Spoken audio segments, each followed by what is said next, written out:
So today we will be going to discuss Herzberg theory of motivation. इसमें हम conclusion ये पूरी theory and then इसका criticism discuss करेंगे. Starting from the basic, इस theory का intro मैं दे रही हूँ. इसमें दो तरह के factors है. एक है hygiene factors and other is the motivating factors. तो हाइजीन फैक्टर्स क्या होते हैं? हाइजीन फैक्टर्स को मेंटेनेंस फैक्टर्स भी बोलते हैं और डिससैटिस्फायर्स भी बोलते हैं. वो फैक्टर्स होते हैं जिनके प्रेजेंट होने से एम्प्लॉय मोटिवेट तो नहीं होता, पर अगर ये ना हो तो उससे उसके अंदर डिससैटिस्फैक्शन ज़रूर आ जाती है. और अगर ये ना हो तो एम्प्लॉय का जो परफॉर्मेंस है वो भी फॉल होती है. तो इन हाइजीन फैक्टर्स के एग्जांपल हम देख The examples are working conditions, salary, company policy, supervision, interpersonal relation with boss. तो इसको मैं एक्सप्लेन करती हूँ इन दिस डायग्राम. इस डायग्राम में हमें फर्स्ट एरो में हमें हाइजीन फैक्टर्स दिख रहे हैं, जहाँ पे पहले लिखा हुआ है एक वन एंड में डिससैटिस्फैक्शन एंड दूसरे में नो सेटिस्फैक्शन और नो मोटिवेशन इफ़ प्रेजेंट और पहले में इफ़ एब्सेंट. तो एग्जांपल लेती हूँ. अगर हाइजीन फैक्टर में देख लेती हूँ जैसे कि ड्रिंकिंग वाटर. अगर तुम्हारे ऑफिस में पानी नहीं अवेलेबल है, जैसे वर्किंग कंडीशंस में पानी अवेलेबल नहीं है तुम्हारे पीने के लिए, या फॉर एग्जांपल सैनिटेशन नहीं है, ऑफिस क्लीन नहीं रहता, स्मेली है काफ़ी, then it will automatically you will feel dissatisfied और तुम काम नहीं करना चाहोगे स्मेली कंडीशंस में. पर अगर वो ना हो तो फिर ये क्या आ गया? अगर पानी नहीं है तो तुम डिससैटिस्फाइड होगे. तभी वो हम इस एंड में ले रहे हैं, लेफ्ट हैंड साइड वाली एंड में, जहाँ में लिखा है डिससैटिस्फैक्शन इफ एब्सेंट. और अगर तुम्हारे ऑफिस में पानी अवेलेबल हो तो नो सेटिस्फैक्शन वाले एंड में जाता है. And the other factor which Herzberg gave is the motivational factor or satisfier. तो मोटिवेशनल फैक्टर्स वो फैक्टर्स होते हैं विच क्रिएट मोटिवेटिंग सिचुएशन. तुम्हें मोटिवेट करते हैं काम करने के लिए, पर अगर वो ना हो तो ऐसा तो नहीं है तुम काम छोड़ दोगे, डिससेटिस्फाई हो जाओगे. पर हाइजीन फैक्टर्स ऐसे फैक्टर्स होते हैं, अगर वो ना हो तो तुम्हारा मन भी करेगा कि यार यहाँ क्यों काम कर रहा हूँ मैं, इतनी स्मेली ऑफिस है, सब है. पर मोटिवेशनल फैक्टर्स अगर अवेलेबल ना हो तो ऐसा तो नहीं है तुम जॉब छोड़ के चले जाओगे. तो मोटिवेशनल फैक्टर्स ना हो तब भी तुम काम करोगे और ना ही तुम्हें डिससेटिस्फैक्शन होगी, तुम सेटिस्फाइड होगे. And in this diagram we can see, पहले हमने हाइजीन फैक्टर्स लिखे हैं एंड देन हमने मोटिवेटर्स लिखा है, देन उसके बाद हमने सेकेंड एरो बनाया है मोटिवेटर्स का. तो मैंने हाइजीन फैक्टर्स आपको एक्सप्लेन कर दिया है and then I will going to explain you motivators. अब क्या है, पहले हाइजीन बना. ऐसा क्यों? क्योंकि अगर तुम हाइजीन फैक्टर्स तुम्हारे को अवेलेबल होंगे ऑफिस में, तभी तो तुम्हारे पास मोटिवेटर्स अवेलेबल होंगे. अगर तुम्हारे ऑफिस में बेसिक कंडीशंस जैसे ड्रिंकिंग वाटर ही नहीं है तो तुम यहाँ पर ही डिससेटिस्फाइड हो. तो तुम सेकेंड लेवल ऑफ मोटिवेटर, जो सेकेंड लेवल है, तुम्हें ऐसे समझ लो hygiene is the first level.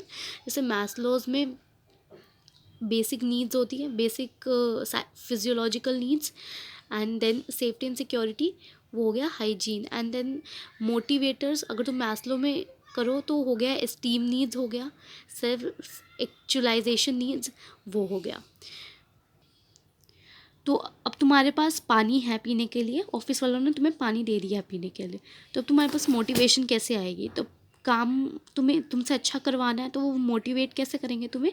तुम्हें बोलेंगे कि तुम अच्छा, तो हम तुम्हारे को प्रमोशन देंगे, तो तुम्हें लग रहा है अच्छा अब तो मेरी ग्रोथ हो सकती है, then we can go for satisfaction. तो अब हम ये भी कह सकते हैं कि जो अभी हमने डायग्राम देखा उससे हम ये कह सकते हैं कि ये जो टू सेट्स ऑफ फैक्टर्स हैं वो क्या है, यूनि डायमेंशनल है, क्योंकि उनका इफेक्ट सिर्फ एक डायरेक्शन में ही दिख सकता है. अगर तुम सेटिस्फाइड हो तो तुम हाइजीन की अपवर्ड साइड में जाओगे, राइट हैंड साइड में जाओगे. अगर तुम डिससेटिस्फाइड हो तो तुम लेफ्ट हैंड साइड में जाओगे, तुम ऐसा नहीं कर सकते थे एक टाइम पे तुम दोनों साइड में जा रहे हो, right and left hand side. You have to go either on the left side or in the right side. अगर तुम्हारे पास basic condition of drinking water ही नहीं है तो तुम अनसेटिस्फाइड ही रहोगे. अगर तुम्हारे पास, अगर तुम at the end satisfaction level पे हो जहाँ पे तुम्हारे पता है कि तुम्हारी पॉसिबिलिटी ऑफ ग्रोथ हो है, तो तुम उधर ही जाओगे, तुम बैक एंड साइड में नहीं जाओगे. तो ये यूनिडायरेक्शनल है. अब हम इसका कंक्लूजन देखते हैं. इसका कंक्लूजन बोलते हैं, one can not achieve high performance simply by improving wages and working conditions. तो एक बात तो समझ आ गई कि वो हर्सबर्ग बोलना चाहता है कि तुम जो है परफॉर्मेंस अपने ऑर्गेनाइजेशन की बिना सिर्फ वेजेस और वर्किंग कंडीशन को इम्प्रूव करके नहीं कर सकते. तुम सोच रहे हो कि मैं चलो सिर्फ इनको ड्रिंकिंग वाटर ही प्रोवाइड कर दूँ, दैट विल बी ओके. ऐसा नहीं हो सकता, इनकी परफॉर्मेंस अच्छी हो जाएगी, नहीं. तो हर्सबर्ग बोलता है सेकंड पॉइंट में, Herzberg stressed upon job enrichment are the key to job satisfaction and high performance. वो बोलता है कि जॉब एनरिचमेंट होनी चाहिए, मतलब कि चैलेंजिंग वर्क होना चाहिए, तुम्हें बोनसेस देने चाहिए, तुम्हें उनको ग्रोथ अपॉर्चुनिटीज़ प्रोवाइड करनी चाहिए एंड रिकग्नाइजेशन देनी चाहिए.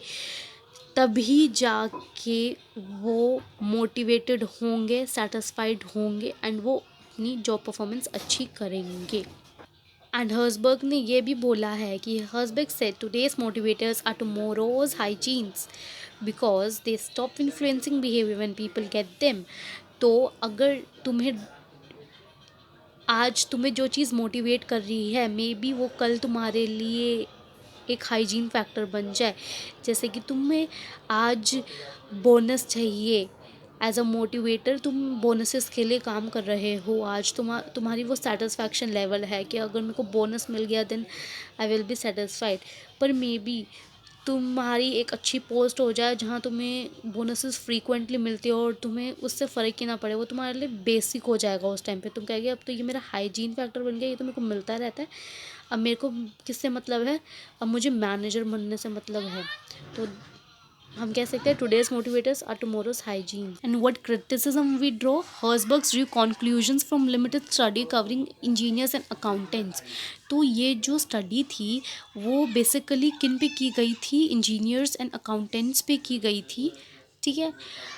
तो अकाउंटेंट्स एंड इंजीनियर्स जो होते हैं वो प्रोफेशनल्स होते हैं, they might like challenging jobs.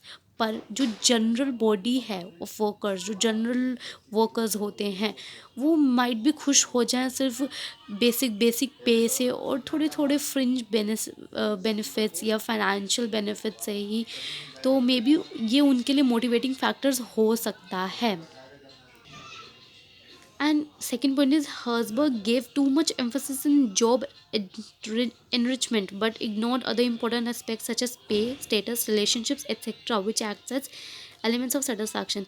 ये फिर से फर्स्ट पॉइंट का ही तुम कह सकते हो कि रिपीटिशन है कि हर्सबर्ग ने बहुत ज़्यादा एम्फेसिस दिया है जॉब एनरिचमेंट की, चैलेंजिंग जॉब होनी चाहिए ये सब, पर उसने इग्नोर कर दिया है दूसरे इंपॉर्टेंट एस्पेक्ट्स को जैसे कि पे, स्टेटस, रिलेशनशिप्स, जो कि एक सेटिस्फैक्शन के पार्ट्स बन सकते थे. तो उसने कोई डेफिनेट मतलब कोई डिफाइन नहीं दिया कि मोटिवेटिंग फैक्टर्स कौन से हैं एंड हाइजीन फैक्टर्स कौन से हैं.